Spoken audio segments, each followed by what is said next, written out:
Yep, all set. Great. Hello, yes, sir. ठीक है. Hmm.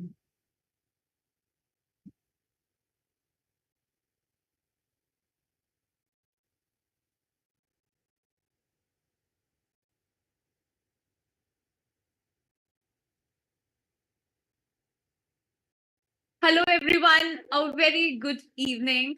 How are you all?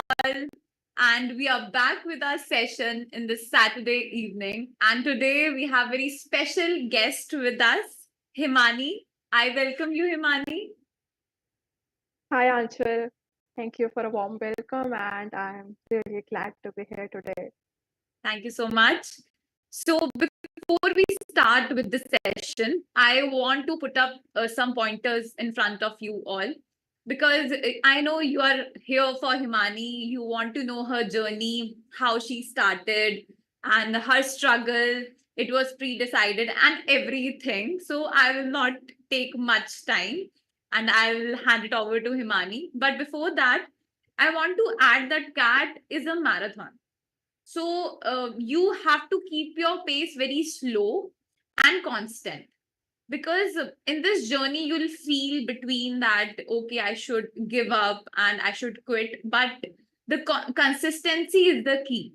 So the most common thing in these IIM students are the consistency and the hard work. So they work hard like there is no tomorrow. Am I right, Himani? Yep, absolutely. It's a marathon. I agree because it's a long journey, and you need to make sure that you finish the race. So you just can't Yes. give up in the middle. Right. So now I just hand over to Himani so that she can start with her journey and introduce her. So all said to you, Himani, please. Okay. Hello, everyone. I hope you are doing well. So here I am to share my journey with you. So I'll quickly start with a brief introduction. So I'm Himani. I'm currently working with Deloitte as an M&A consultant. So I started my journey. I completed my BCom honors from Panjab University, ST College, post which I took up MBA at IIM Indore. And the journey from commerce to MBA, it has been a very long one. So I'll definitely talk about it a lot more as we go ahead. Yes. So yeah. So because we want to know as a commerce student and then going to MBA and every quant, vocab, you know, LRDI. So we want to know everything, that how you started your preparation, in which year you started, was it pre-decided? So tell us more about it. Okay.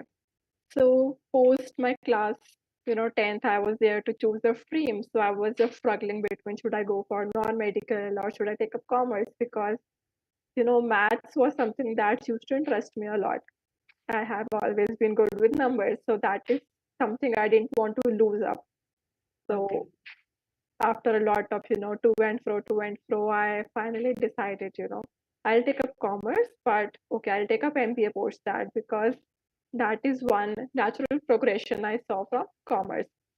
So it was sort of pre-decided that I'll take up MBA post my commerce. So I did my commerce. I was expecting to get admission into Delhi University, but somehow a 1% here and there, I could not get into DU.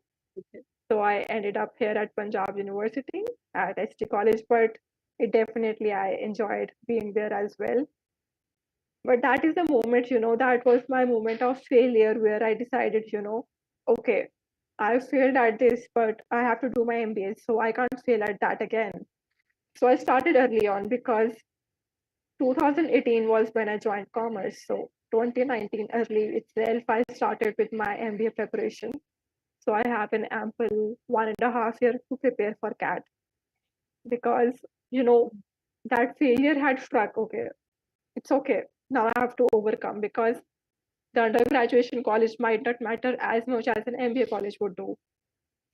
So I could not just let down myself there. So I started early on. I had a good 1.5 years to prepare. So it was a dedicated marathon, as you said. It was a long run, but it was fruitful at the end. So if I talk a lot more about my preparation journey, how it started and what all challenges I faced, how I outperformed them. So initially, I started with one mock test from Bullseye, where they wanted to just test where I stand in the waters. So that was the first thing I had. Um, Post that, I joined the classes. I was a classroom student, so which went on, till for 8 or 9 months. It So all started with the mock then. it all started with a mock. The clear mock where your percentile, I don't think so, match your cat percentile. Definitely not. Yeah. So then I was a classroom student for a good 8 to 9 months, and then we had the COVID striking us all. And then slowly and steadily, we all shifted to the online mode. So, and along with that, I had, my college going on alongside and the CAT preparation going on. So I had to balance both of these things. But during COVID, it was a bit easier because everything was online. So I could just turn on my class and give my mock alongside. So all of that, I think, came as a boon to me. It was an easy journey for that part of the time. So I think COVID works for you It does. because it was very easy for you to manage with your college and your CAT preparation because simultaneously you were doing the both things, right? So COVID comes as a blessing for you only, I think so, because not for everybody, right? Yeah, definitely So not for everybody. It was a yeah, very hard time, I would say yeah, it that. was very hard time because But people were going through their mental issues, their preparation, they were losing hopes, people were dying. So it was very hard time for all of us. But yeah, many people, take advantage of that time when they were home. Like many people learn new skills, they prepare like, as you did, prepare for their CAT or any competitive exams. And so they were like both the sides, right? So yeah, it I worked for you. what they say is when you focus on the good gets better. So I think COVID had its good and bad sides. You just had to, Absolutely. focus on what good it brings to us, and that is how you sail through it as well. Right. So when like your college was going on, so you started with mocks, right? So when COVID came and when all of a sudden you shifted to online, like have you faced any difficulty in the online things and everything, or was it very easy for preparing by home? No, I would say classroom coaching is a better option any day, but I had a combination of both. So it wasn't like my whole preparation journey was online. So I had a good 8 to 9 months where I covered, 80 to 90% of my syllabus. So I had that classroom coaching, I had that interaction with my mentors. But Okay. when we shifted to online, that was the time I was, beginning to revise my topics or practicing them more instead of learning from the basics. So that was the time it was fine not to be in classroom because I could practice them on my own now. But initial part of the journey, it is, I believe, very, very important to be in touch with your mentors, what they teach in classroom, because you can't learn that online. It is Right. a bit difficult. Right. Absolutely. And coming up with doubts, mocks, and analyzing the mocks is very important because when you give mocks, I think how like I want to know how many mocks you have given. Like, do you have the number? I don't have the number. I think there were around 40 marks that Bullseye offered me. Huh. And apart from those 40, I might have taken a good 10 to 15 more, and then some of the previous year CAT exams. So there were a lot of mocks, I think. And I think it's not just that you give a mock once. Mhm. Uh, you give it once, you give it again because you did not score well the previous time. 2 months later, you give the same mark again and see did you improve or not. So I've done that as well. Mhm. I think mocks show you the reality, some of that where you're standing. And Right. not giving the mock is important, analyzing them is much more important. Because by analyzing, you will came to know that, okay, this is the point I'm weak in, and I have to take this doubt to my mentor. Right. That's why coachings are there, your mentors are there. So I think that thing is always helped you, right? Yeah, I think a lot of, students fear that a mock would give a result of their preparation. But I would rather say mocks are not a result of preparation, they're a part of your preparation. It's Right. not that, okay, boom, it's a 80 percentile. Okay, boom, it's a 70 percentile. It's okay, it's not nearer to your exam. You still have 5 months to prepare. It's a part of preparation. And I think mocks is the best way you learn to manage your time. You learn to pick and choose the questions you want to answer. And you understand how to, manage the difficulty levels. Where do you perform well? Where do you not? How do you perform under time pressure? Because if you Right. do not take mocks, you can't prepare on those areas. You Right. can be very good at quant because I know there were a lot of friends who were preparing with me. Engineering background, very good with quants, mathematics, everything. But they could not perform that well in the time pressure situation. So it's not just important to know the topic, you should be able to perform well under the time pressure. And that comes when you practice under time pressure. Right. So, if you're talking about time pressure, so I really want to know that which section of, like, amongst the three sections, which section was your favorite one, and how you manage the time between all three sections during the exam? So LRDI was my favorite of all. And so since early on, I enjoyed solving puzzles, Sudokus, playing around with numbers.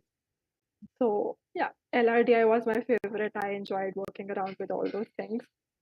Okay. And I think CAT exams, it's time bound. The sections are time bound, so you Yeah. can't time it yourself. So it is what it is. And another thing that happened during my CAT exam was it came down from a 3 hour exam to a 2 hour exam because of COVID Yes. year. And we did not know what the pattern would be like, the number of questions in each section. So it all very quickly changed that year. And we were not prepared for that, obviously, because nobody knew what the pattern would be. Right. And surprisingly, we had a 6 question set in LRDI section Mhm. instead of the usual 4 question sets.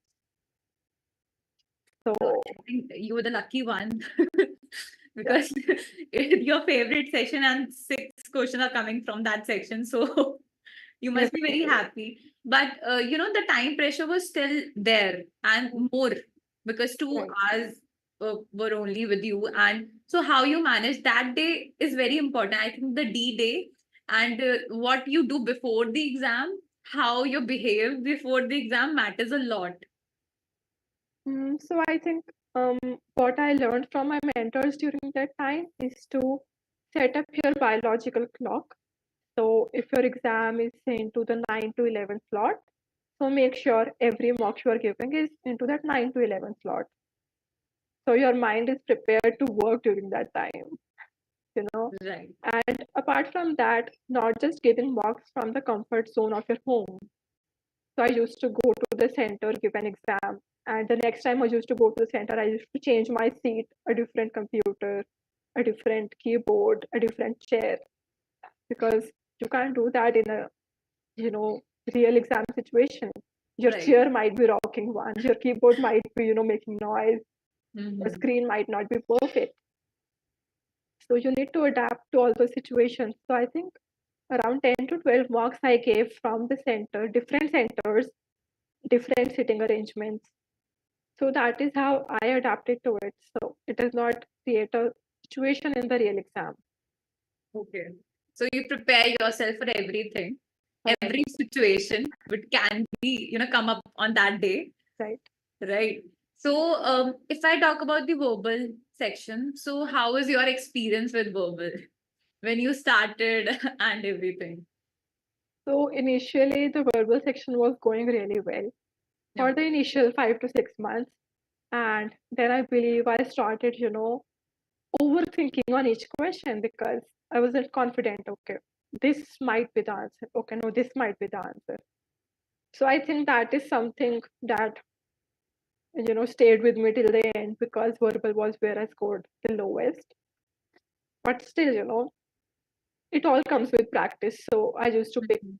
up random essays or random sets, solve them, because you need to get rid of that overthinking. Mhm. So because I picked up in the middle of the journey, it was easier for me to get off that. But for the verbal, I would definitely suggest reading editorials, because they allow you a context of what's going on, even if you're not familiar with the topic. Second, I would suggest is reading on screen, because we tend to read editorials in the newspaper, but when in the exam situation, we have to read on the screen. And reading on paper and screen is very different. So Right. it's always better to practice reading on the screen, and make sure you time how quickly you are reading. You need not read every line, perfectly. So you just need to skim through it once and then go through the questions and then come back and find your answers. I think many students don't realize that reading is a must habit for your CAT exam, right? So, like, were you a reader from the very beginning, or were you build up that thing, and how you did that? Not a sort of avid reader before that, just that what we were going through in the schools or in our natural course of education, that is what I was doing. No additional books or anything.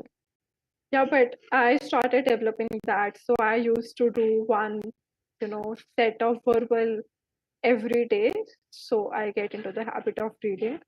Plus, I was going through the editorials, whatever maybe the topic, especially the ones which are not very comfortable for me. So I used to go through those topics, read those essays, and make myself familiar with it. Right. I think we should start with things that we are interested in, Hmm. right? Like read anything, either it's a comic or a novel. Like just read. Once you build up that habit, so it'll get easy for you to, excel in verbal. Hmm. I think so, right? Right. And how about the content section? So as I said, I was obviously good with numbers, but I think, from in the initial parts of my preparation journey, my mentors, came up with those small little things, like you need to memorize tables till 25. Like, okay, why do we need that? But those are the little things which help a lot. They help improve your calculation speed. They help improve, your estimation. So those fractions, percentages, all of those things, those little minor things that I memorized. So I remember I had those 6 pages stuck in my study table, and I used to read through them every day. So I memorized them. So Okay. I think that is what really helped with the calculation part. And in the quant, it's not every question that you need to come up with the right answer. Sometimes you need to use elimination. Okay, this cannot be the answer. So just in case you're able to eliminate three of the options, you have the right answer. You know, don't need to find the right answer. Or you use your estimation. Okay, answer would be somewhat around this number. So what's the closest? That's So I right. think those are the little things, because otherwise you just get stuck on a question solving and reaching the right answer that you miss the track of the time. Right. So you need to focus on the question, that what question you need to attempt and what question you need to leave the part, because that is more important during the time mapping and everything. So, Himani, I want to discuss one more thing with you, that nowadays, when it comes to like the journey of cat, so I want to share one incident with you. Like I was scrolling down my Insta feed and I found something really very interesting.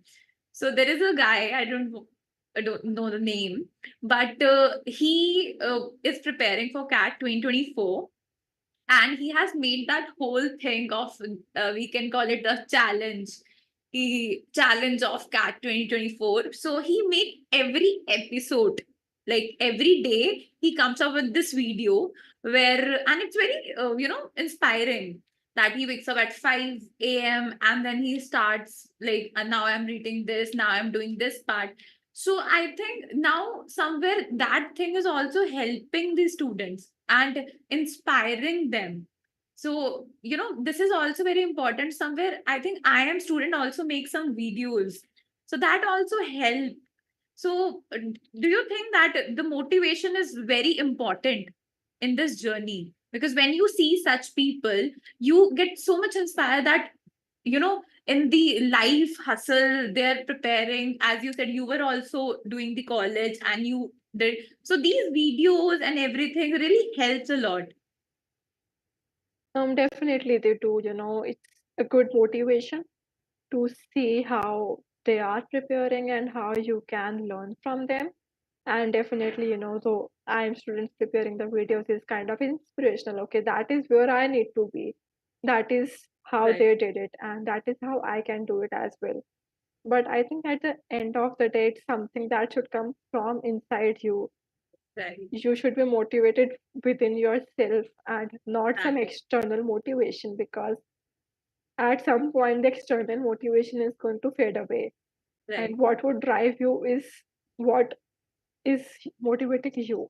Okay, why you want to do this, not Yeah. just because someone is doing it. Yeah. So, like from your this line, I am remembering one line कि कितनी शिद्दत से तुम उससे चाहते हो, right? So Right. your cat should be that शिद्दत कि Hmm. उतनी शिद्दत तुम्हें होनी चाहिए उस कैट मतलब कैट के लिए, ताकि वो MBA IIMs तुम्हें दिखने चाहिए. Okay, this I want for Hmm. myself, right? So you are your biggest mentor, I think. If Right. you are very clear that why you want to do MBA, I think you can excel in every IIM interview, Definitely. because it is very clear here and here, right? And that what matters a lot.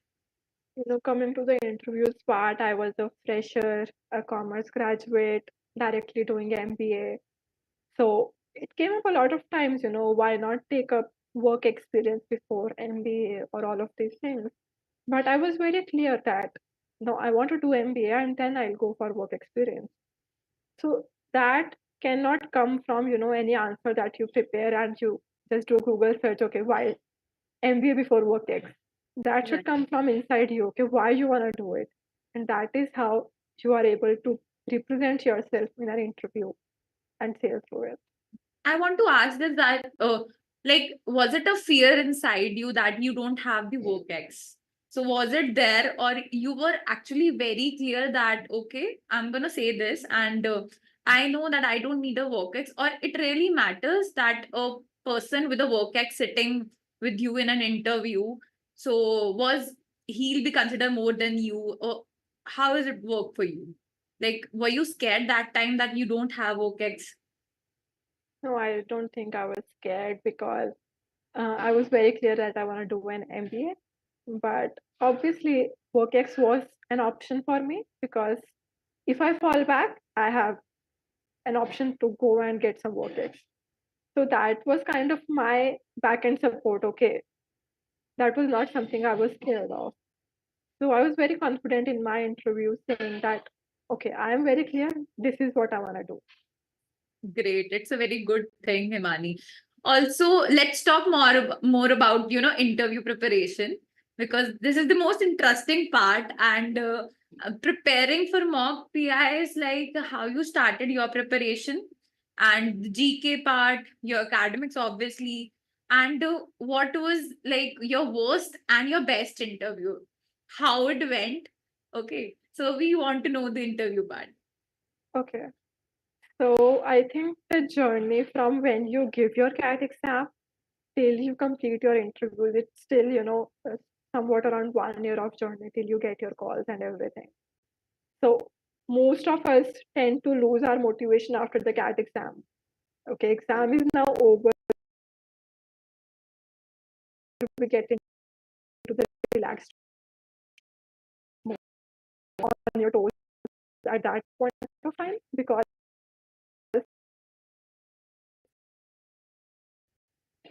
so lack of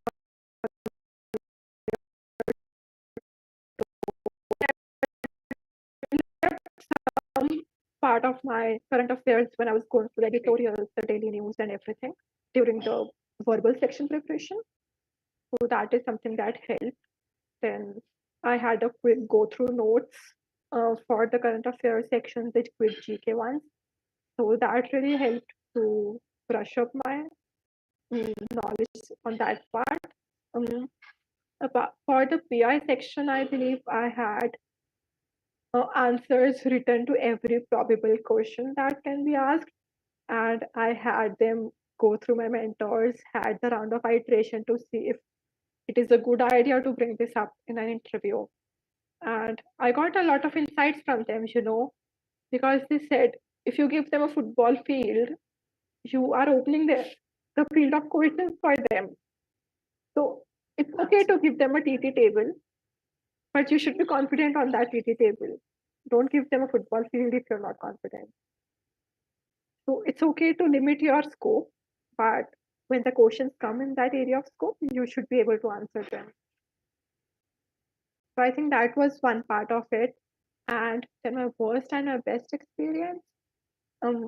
I think the first interview that I gave was IIM Calcutta, which came in like 20 days after the call itself. It was a very early interview that I had for IIM Calcutta. So I screwed it big time, like a big mess. So I think that was the best call that I had. And so it was more about my academics because obviously I did not have the work ex. So all of their questions were focused on academics. And I hadn't been quite in touch with my academics for the past, 7, 8 months, the COVID era. We were having online classes. So I think that is where I screwed up, and that is what brought me back on track. Okay, you screwed up one, you can't do others. Now you have to work hard for this. Yeah. Right. So it was also, you usually say, okay, have two subjects in your head. They're going to ask you the favorite subject. You name one and they'll ask you questions. That interview was, okay, you might have studied this subject. Okay, you have studied, we'll ask you questions. They never asked me my preference. So it's not like you can prepare just for the two subjects. You should be familiar with all of what you have learned in your 11th, 12th undergraduation. More so if you do not have work experience. So then So I I think it is important. Like you can't know everything. It is very natural. Like if I love the subject, despite of that fact, like it won't be possible for me to answer every single question. And person that is sitting in front of you, like he's an expert. So you can't. It is very normal, I think, to not answer some things in interview. You can say no. I don't know the answer. I'm really sorry. Like right. you That's just a very fair honest. point. Yeah, that's a very fair point. You can obviously say, but you should be able to answer the basics. Okay. Then you can say, okay, this is something I might need to go back and brush up on. But you should be clear with your basics, at least for every subject. Right. So, like, how many mocks you have given for your mock PI? I think around 8 or 10 mock PIs. So Again, it's a very good number. You prepared really well. You were ready for each and everything. but Right. some of them came after my IIM Calcutta interview, and some of them came before, so it was a combination. But again, then I got lucky with the interviews because they were all online interviews. All the campuses were having online interviews at that point of time. So I was relieved at least from the stress of traveling to those places, or, obviously you're more confident in the comfort of your house. Right. Instead, when you're sitting in front of a panel. Right. So all those things helped. I think I was lucky there. Okay. It's a very good thing. And how your life changed? Like, we are very curious to know that before, CAT and after you get into an IIM. So, tell us about IIM Indore life. So, what was your routine and some myths about IIM? We're gonna ask you first. Just start. Want to know more about IIM life. No, it's a very beautiful journey, I must say. it has its own rigor and academic pressure, but it gives you ample time to enjoy and celebrate every little moment with your friends there. So since I was coming from a background, so I was a day scholar, I haven't had, a hostel life till then. So it was turn the tables for me, getting into a hostel and making a whole set of new bunch of friends. And for the initial first year, we were not allowed to go out of campus very often because still the COVID situation persists. Right. So we were there on campus celebrating all the festivals together. And I would say the academic pressure is there, but if you are very, regular with the classes and you are, attentive and listening to what your professors are saying in there, um, you don't need to put in a lot of time during the exams. So, and along with that, every subject, it has 3 or 4 components of evaluation. It's not just one exam that is going to decide. It's your project submissions, your quizzes, your class participation, then your midterm exam and your end term exam. So it's okay if you do not perform very well in one of these components. You can always cover up with the other one. So it gives you a lot of areas to spread your evaluation across. So I think it's okay and it's manageable a lot more easier because it reduces the pressure of one exam from your head. Right. So IIMs just, change you as a person, Hmm. I think. So overall development, right? And the time when, companies coming and everything, placements are going on. So how is that feeling? That pressure on everybody. So how is that journey? So first year during the summer internships, we had mostly online selection, but second year we had somewhat offline.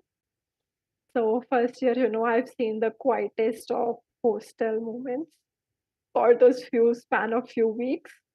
So okay, nobody's speaking. We have those D&D signs on our doors. Okay, do not knock. I have an interview at this point of time.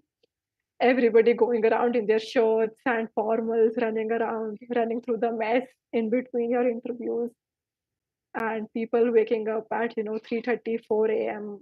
because you have an interview at 5 a.m. Oh, at 5 a.m. Yeah. So great. That's something new. Yeah. Yeah. Great. So, like, for how many companies you have given the interview and like how it went? Mm. So I think by the time I reached my MBA phase, after all my CAT interviews, I had that rigorous process that I was now prepared for the interviews, whatever comes up. And uh, while talking to our seniors, we understood how the interview process is, we need to prepare for, how do we crack the case, challenges, and all of those things. So I was prepared. I prepared for that as well for a good time and from different case books and everything. So I think for summer internships, I had 3 or 4 shortlists, but I converted my first one. So that was again a good part that I did not face a failure at that point of time. I converted my first interview call that I had, and but I did not get a PPO because they had this hiring freeze at that point of time.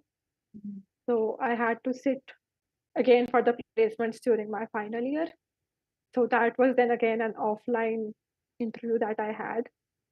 But yeah, I think I was ready for it. So again, I had 5 to 6 in shortlists, I believe, but I again converted the first one. Great. It's a very big thing. And we also want to know that there are some myths that once you get into an IM, like you do not need to study after that. You just relax yourself. So was it so? I don't think they'll give you that much relaxation because, but it averages out at the end. Some days you're attending classes from 9 a.m. to 11 p.m. as well.